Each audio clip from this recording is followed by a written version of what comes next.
नमस्कार मंडळी.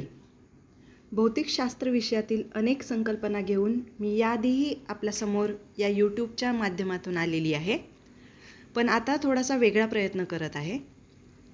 लहान मुलांमध्ये, विशेषतः जी मुलं त्यांच्या शालेय जीवनाच्या पूर्वार्धात आहेत, अशा मुलांमध्ये विज्ञानातील गोडी वाढावी याकरिता ही एक नवीन प्लेलिस्ट अवकाश सर्वांसाठीच खुले आपल्यासमोर सादर करीत आहे.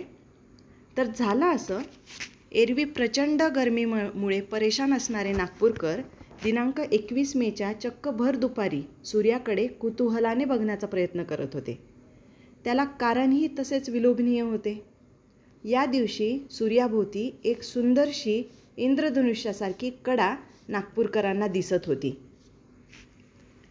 मोठ्यांपासून छोट्यांपर्यंत सर्वांच्या डोळ्यांना सुखावणारं इंद्रधनुष्य आपल्या परिचयाचं, पण सूर्याभोवतीची ही एक कडा म्हणजे नक्कीच एक दुर्मिळ गोष्ट होती.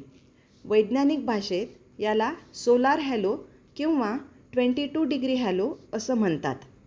तर असा हा इतका रेअर सोलार हॅलो कशामुळे दिसला असेल, यामागचं विज्ञान समजून घ्यायचं असेल तर आपल्याला भौतिकशास्त्र विषयातील 2 गोष्टी माहिती असल्या पाहिजेत. एक म्हणजे रिफ्रॅक्शन, ज्यामध्ये लाईट एका मीडियममधून दुसऱ्या मीडियममध्ये जेव्हा जातो तेव्हा तो सरळ रेषेत न जाता बेंड होतो, याला म्हणायचं रिफ्रॅक्शन. आणि दुसरा फेनॉमेना आहे डिस्पर्शनचा, ज्यामध्ये एक व्हाईट लाईट 7 कलर्समध्ये विखुरली जाते. नेमक्या याच 2 संकल्पनांमुळे आपल्याला इंद्रधनुष्य दिसतं. जेव्हा सूर्यकिरण पावसाच्या थेंबामधून जातात तेव्हा अनुक्रमे रिफ्रॅक्शन, नंतर इंटरनल रिफ्लेक्शन आणि मग डिस्पर्शन होतं, ज्यामुळे आपल्याला 7 कलर्सचा रेनबो दिसायला लागतो. पण या रेनबोमध्ये ब्लू लाईट जास्त डिव्हिएट झालेली आपल्याला पाहायला मिळेल रेड लाईटपेक्षा. आता सोलार हॅलो दिसतो म्हणजे नेमकं काय होतं, तर होतं असं की सूर्य जेव्हा एका खास प्रकारच्या ढगांमधून पास होतो तेव्हाच सोलार हॅलो दिसू शकतो. ते ढग म्हणजे सिरस क्लाउड्स. सिरस क्लाउड्स हे फिदरी असे ढग असतात, जे बनलेले असतात आईस क्रिस्टल्सनी. हे ice crystals particularly hexagonal symmetrical शेपमध्ये असतात. म्हणजे सूर्यप्रकाश जेव्हा या क्रिस्टलमधून पास होतो तेव्हा क्रिस्टल एखाद्या प्रिझमप्रमाणे काम करायला लागतो. त्यामुळे इनकमिंग सनलाईट रिफ्रॅक्ट होऊन डिस्पर्स होते. या क्रिस्टलमुळे सूर्यकिरणे सरळ रेषेत न जाता 22 डिग्री अँगलनी बेंड होतात. म्हणूनच सूर्याभोवती जी ही कडा बनलेली आहे त्याची रेडियस असते 22 डिग्री. म्हणून सोलार हॅलोला वैज्ञानिक भाषेत 22 डिग्री हॅलो असंही म्हटलं जातं. असा हा सोलार हॅलो फक्त मिड डेलाच दिसतो का, तर बिलकुल नाही.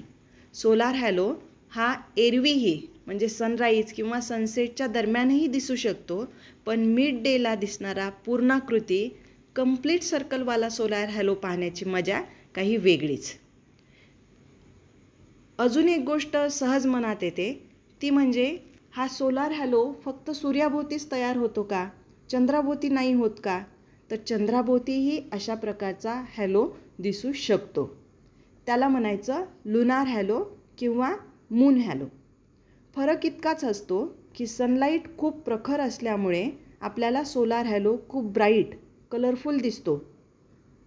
तुलनेमध्ये कमी ब्राईटनेसमुळे मून हॅलो हा फेंट व्हाईटिश किंवा थोडक्यात कलरलेस दिसतो.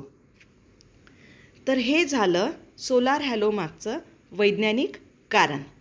तुम्हाला हा व्हिडिओ आवडला असेल तर नक्कीच लाईक करा आणि अशाच निसर्गतः घडणाऱ्या घटनांमागचं वैज्ञानिक कारण जाणून घेण्यासाठी माझ्या चॅनलला सबस्क्राईब करायला विसरू नका. धन्यवाद.